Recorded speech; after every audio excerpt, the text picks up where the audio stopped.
दोस्तों, जिस प्रकार से SC/ST एक्ट को लेके पूरे देश में प्रदर्शन चल रहे हैं, सवाल समाज में एक गलत मैसेज जा रहा है कि उनके खिलाफ साजिश की है सरकार ने और पूरा का पूरा जो सवर्ण समाज है वो विरोध के लिए सड़कों पर उतर आया है। देश में, प्रदेश में, जिलों में, हर जगह जहाँ-जहाँ सवर्ण समाज से लोग को इस एक्ट का विरोध जिस प्रकार से आ रहा है, उससे ऐसा लग रहा है कि देश में एक अलग तरह की आग बन रही है। अब इसमें क्या सरकार का इसमें क्या फ़ायदा है? इसमें पब्लिक का क्या नुकसान हो रहा है? सरकार किस प्रकार से एक वोट बैंक तैयार कर रही है? आज हम इन्हीं सब मुद्दों पर बात करेंगे। और एक अभी चंद में ही हमारे पूर्व प्रधानमंत्री अटल बिहारी वाजपेयी जी का देहांत हुआ और उसको लेकर भी जिस प्रकार से देश में श्रद्धांजलि दी जा रही है, अलग-अलग स्टेट में वहाँ के नेता विधायक हर जिले में जा दो उनके अस्थि विसर्जन कर रहे हैं। बताया जा रहा है कि उनके नाम से हर जिले में, हर प्रदेश में स्मारक भी बनेंगे। तो इसके पीछे भी विपक्ष जो है वो भी यही कह रहा है कि इसके पीछे भी भारतीय जनता पार्टी की एक चाल है और ये चुनाव की तैयारी कर रही है और अटल जी को भुनाया जा रहा है एक राजनीतिक षड्यंत्र के तहत। आज हमारे बीच में अशोक सिंह जी मौजूद हैं, जो भारतीय जनता पार्टी के पूर्व कार्य समिति के सदस्य रहे हैं और इसके अलावा इनका एक युवा नेता के रूप में जब यह जाना जाता था तो उनकी एक अलग ही माहौल रहता था। इनके पीछे खूब बड़ी-बड़ी यूनिवर्सिटियाँ और यूनिवर्सिटियों के लोग इनके पीछे चला करते थे। अशोक जी, हमारे स्टूडियो में आपका बहुत-बहुत स्वागत है। आज जिस विषय पे हम आपसे बात करेंगे वो है SC/ST एक्ट। सवर्ण समाज जो है वो उसका विरोध कर रहा है।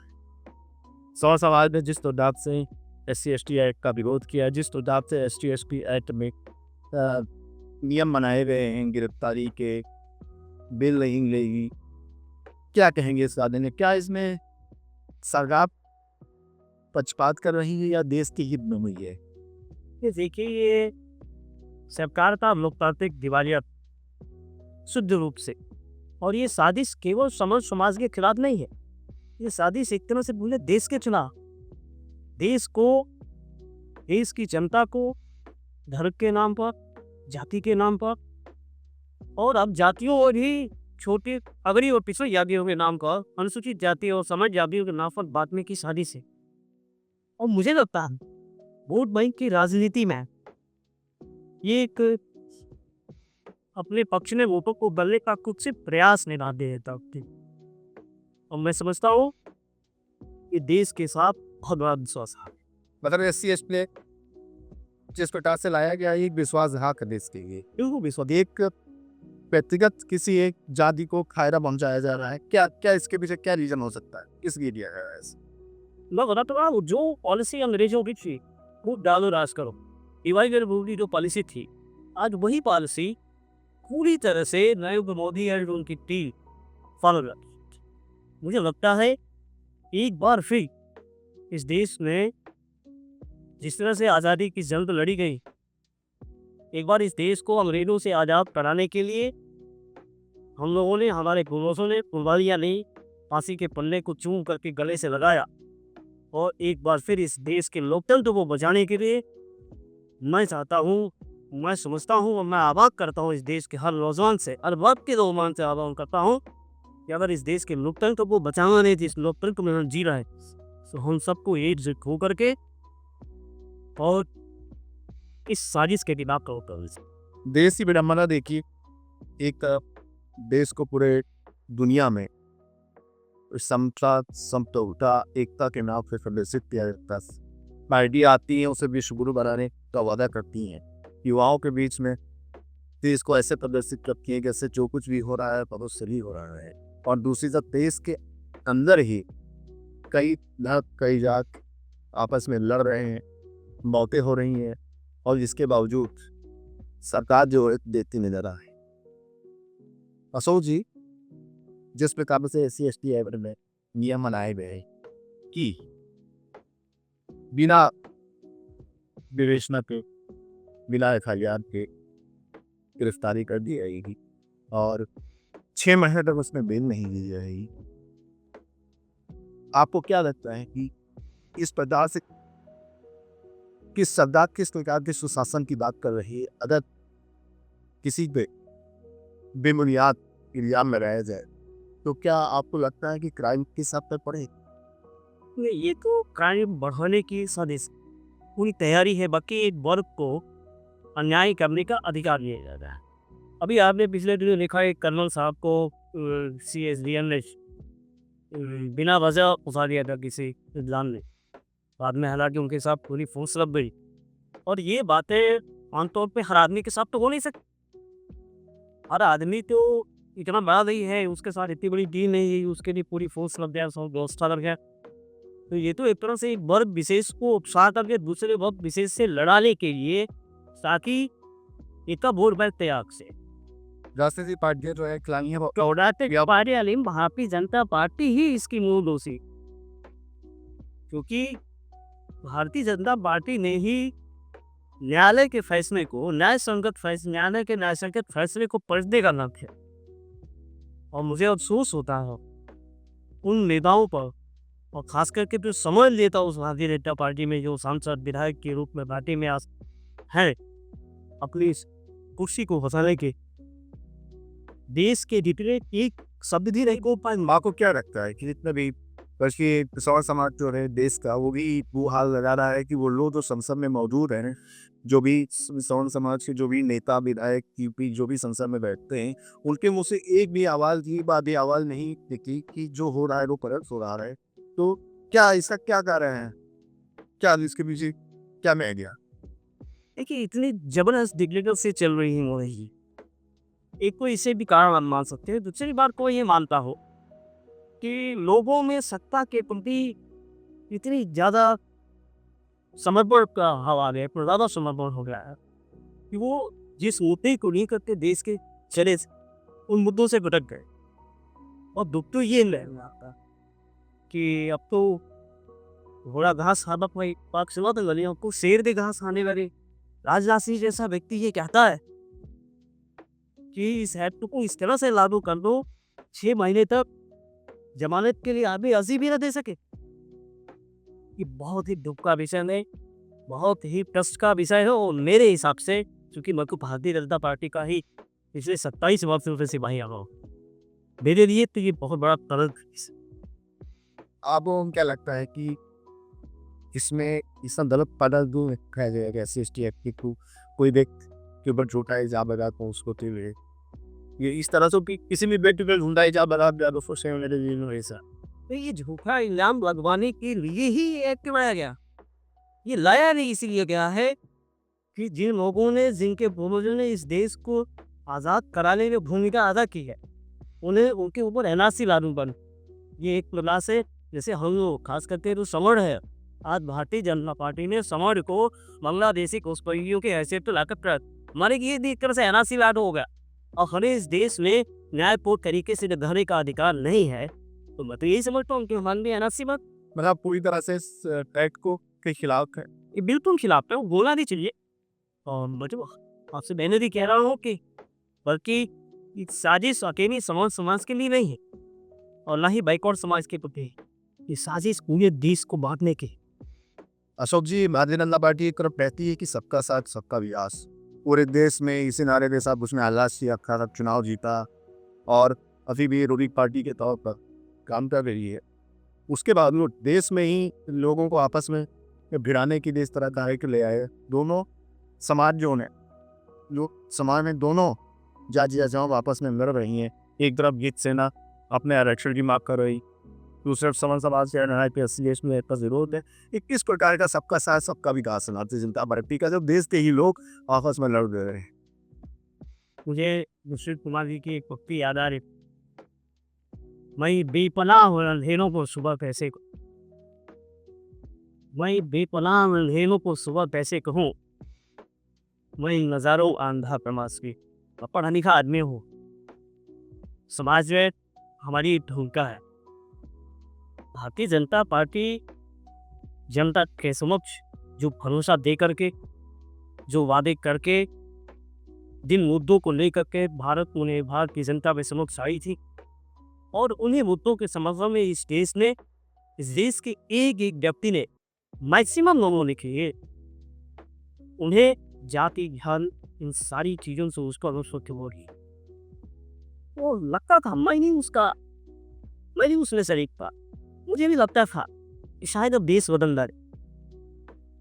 लेकिन आज जब 4.5 साल की सरकार बीत चुकी हो और मैं आप इस वक्त बैठा हूँ, मुझे लगता है कि अगर गलती से भी एक मौका और मिल गया तो आप यकीन मानिए देश गुलामी के तरफ 5 कदम और विपक्ष में जो लोग बोलते हैं विपक्षी जो पार्टियां, चाहे वो राष्ट्रीय पार्टी हो चाहे स्टेट राजनीतिक पार्टी हो, वो लोग कह रहे हैं इसमें देश को बेवकूफ बनाया जा रहा है। ST state supreme court Ramnath को भी राष्ट्रपति श्रद्धांजलि दे रहे हैं। इसके अलावा भी देश में के विकास के लिए बहुत सारे मुद्दे हैं जो 50 साल से सुप्रीम कोर्ट में है, लेकिन उनको लागू नहीं किया गया और एकदम से सरकार ने दबाव बनाकर उसको लागू करा दिया। तो सरकार किस प्रकार से हाथ उठाए? देखिए लागू करने की तो बात ही छोड़ो, सरकार को कुछ इस तरह आमदा है, उसको आमदा शब्द इसलिए मैं कह रहा हूँ कि जब कोई चीज जबरदस्ती अब थोपी जाती तो आप मुद्दों की बात नहीं कर सकते। अभी पिछले दिनों मुकुंद कहना नहीं चाहता क्योंकि ये भी एक न्यूज़ का ही चैनल है, जिस तरह से मीडिया पर प्रहार हुआ है, देश का एक स्तंभ, मजबूत स्तंभ जिसके आधार पर देश की दशा और दिशा तय की जाती है। आप अगर मुद्दे की बात करोगे तो आपको ना देश में ही घोषित कर दिया जाए, केवल और केवल मुद्दों से हटाने के लिए। आज 4.5 साल का समय बीत गया है और ये जान चुके हैं कि उनकी सुनी खिसक चुकी है, उनके पास कोई रास्ता रहेंगे पुनः सरकार बदलने का। तो इन्होंने सोचा कि अब इस देश में जाति और धर्म में बंटवारा करके दूसरी बात तो सरकार सत्ता में आ गया जी, लेकिन इस बार वो बात अच्छी बताइए। राजनाथ सिंह से को बहुत ही मेरी शॉर्ट समाज में उनका एक अपना अलग विचारधारा थी, उनका उनके लोग अलग मानने वाले थे, उनसे लोगों ने बहुत बड़ा राजनीति किया है, उनसे काफी लोगों की उम्मीदें रही थी, वो भी बहुत चुप है, कुछ भी नहीं बोले। या कोई भी सांसद में बैठे कोई कि राजनाथ सिंह पे आप बात कर रही, वो कुछ नहीं बोल गया। उनके पास सही लोग गए भी, लेकिन उन्होंने कोई भी संतोषजनक मैं क्या कह सकता हूँ कि भी क्या मजबूरी है। हालांकि मैं काफी करीब रहा हूँ उनके, और मैं जहाँ पे जाता हूँ उस शख्स कभी मजलूम नहीं होगा, लेकिन इस दौर में मैं यही देख रहा हूँ और मैं यही कह सकता हूँ कि शेर भी बिगड़े होगा। असो जी, एक सवाल मैं आपसे अटल बिहारी वाजपेयी का देहांत हुआ है, उसमें हमारे प्रधानमंत्री नरेंद्र मोदी जी और पूरा कैबिनेट, इसके अलावा आसपास के पड़ोसी थे, इसके भी जो मेहमान रहे वो सब शरीक हुए। पूरे देश पूरी जनता जो है वो समृद्ध हुई उनके अंतिम संस्कार में। देश में एक अलग तरह का माहौल हो रहा है। अटल बिहारी वाजपेयी को श्रद्धांजलि भी आ रही है, व्यक्तिगत रूप से लोग श्रद्धांजलि दे रहे हैं कि अस्थियां जो है जहाँ जहाँ से वो दूर हुए थे वहाँ भेजी जा रही हैं। इस मार्ग पे बनने के लिए बात ही है पार्टी है। विपक्ष कह रहा है, लोग कह रहे हैं कि ये भारतीय जनता पार्टी ने अभी तक पिछले 1 दशक से उनको याद नहीं किया, एकदम से एक तरह का पाहा बना दिया। लग 2013 में इसको चुनाव में इमर्ज करना चाह रहे हैं। आप क्या बेहूस? देखिए अभी चैनल के माध्यम से अटल जी के लिए श्रद्धा सुमन समर्पित करता हूँ। अटल जी का व्यक्तित्व बहुत बड़ा व्यक्तित्व था, बहुत बड़े व्यक्ति थे वो।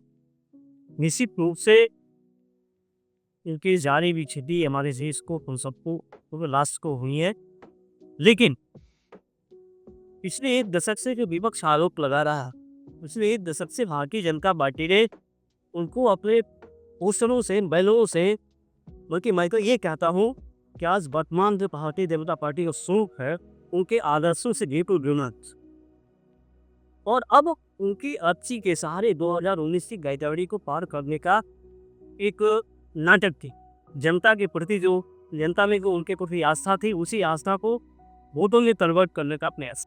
असुल जी, जिस प्रकार से अटल बिहारी वाजपेयी के अपना एक व्यक्तिगत संबंध लोगों से था, जिस प्रकार से वो पार्टी को लेकर आए, प्रमोट किए, प्रधानमंत्री बनी, एक वो टाइम था भारतीय जनता पार्टी का, और आज एक ऐसा टाइम चल रहा है जब भारतीय जनता पार्टी के देश में है। तो आपको क्या लगता है कि आज भी पार्टी उन्हीं की विचारधारा पे चल रही है कि आज जो नए लोग इसमें आ गए हैं वो अपनी विचारधाराओं के साथ जिस प्रकार से माहौल तैयार हुआ है देश में, कहाँ ये देखिए वो बहुत बड़े लोग थे। उन लोगों ने तो अपने कार्य से अपनी कार्यशैली से मूल्यों और मान्यताओं को स्थापित की।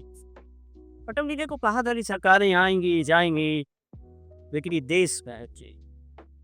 लेकिन आज परिस्थितियां बिल्कुल विपरीत थी। आज पार्टी रहनी चाहिए, सत्ता रहनी चाहिए, देश रहे या न रहे, इस बिंदु पर काम किया। तो इस परिस्थिति में इस विकृत स्वरूप को हम ये कहें कि ये वही राष्ट्रवाद का स्वरूप है जो अटल थी, जिसको स्थापित करने के लिए अटल जी जैसे लोगों ने काम किया। तो ये मेरे ख्याल से गलत काम।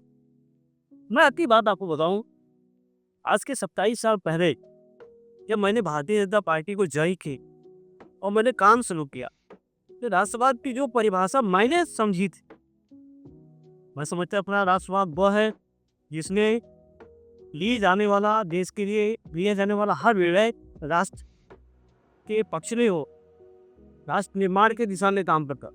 लेकिन आज तो सरकारें जो निर्णय दे रही हैं उनका सिर्फ और सिर्फ एक मोटो है कि किस तरह से वो दोबारा सत्ता में आना है, वो सत्ता में बनी रहें।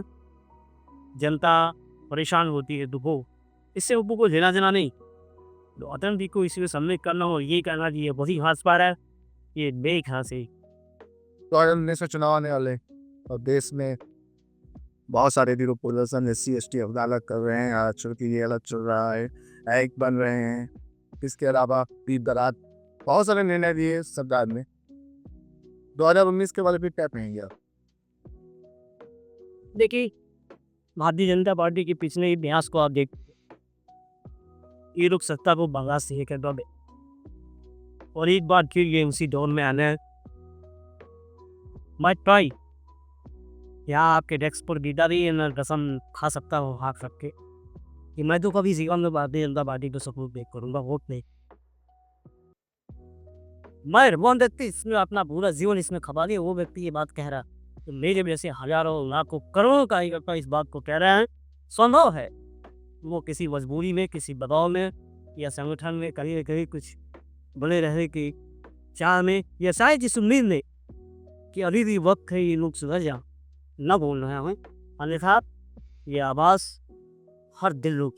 तो दोस्तों हमने इस प्रकार से देखा कि जिस प्रकार से SC ST एक्ट को लाया गया देश में, ये देश में किस प्रकार का माहौल तैयार हो रहा है एक समाज के बीच में, और एक SC ST जो एक्ट चल रहा है देश में, किस प्रकार से विरोध प्रदर्शन चल रहे हैं, किस प्रकार से संतारें जो है बयान दे रही हैं। और इसके अलावा से अटल बिहारी वाजपेयी ये रिहाज के बाद जिस प्रकार से श्रद्धांजलि बेस में दी जा रही है और पूरे देश भर में उनके अस्थियों को ले जाया जा रहा है। सरकार क्या करना चाह रही है, किस कोई वोट बैंक तैयार कर रही है या कोई और राजनीतिक गणित चल रही है इसके पीछे। आज उत्तर प्रदेश का किस